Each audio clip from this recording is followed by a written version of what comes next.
Jelang Hari Raya Idul Fitri, stok bahan pangan di Sumatera Selatan masih dalam kondisi aman.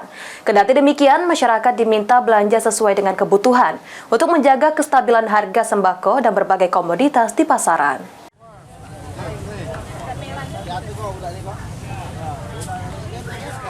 Sebagai upaya mengantisipasi terjadinya kenaikan harga sembako selama bulan suci Ramadan, pemerintah Provinsi Sumatera Selatan pastikan stok bahan pangan di Sumsel masih dalam kondisi aman hingga perayaan Hari Raya Idul Fitri. Selain menjaga ketersediaan stok, pemerintah Provinsi Sumatera Selatan juga akan terus menggencarkan operasi pasar murah dan sidak pasar di 17 kabupaten kota di Sumatera Selatan. Pelaksana tugas Kepala Dinas Perdagangan Provinsi Sumatera Selatan, Heni Yulianti, mengatakan, meski stok bahan pokok dan berbagai komoditas masih dalam kondisi aman, namun masyarakat tetap diminta untuk belanja sesuai dengan kebutuhan sebagai upaya mengantisipasi terjadinya kenaikan harga menjelang Hari Raya Idul Fitri.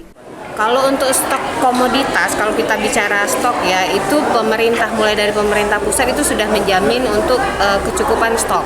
Tapi ini menjadi salah satu himbauan kita, dalam hal ini pemerintah, untuk masyarakat untuk tidak panik buying atau membeli sesuai dengan kebutuhan saja, jangan menimbun dan lain sebagainya. Nah, kita juga melakukan sidak-sidak pasar itu tadi untuk memastikan juga bahwa ketersediaan stok pangan di Sumatera Selatan dalam hal ini cukup. Nantinya selama bulan suci Ramadan, pemerintah Provinsi Sumatera Selatan akan terus menggencarkan operasi pasar murah yang akan dilakukan hingga tanggal 27 Maret 2025. Eki Saputra, PAL TV.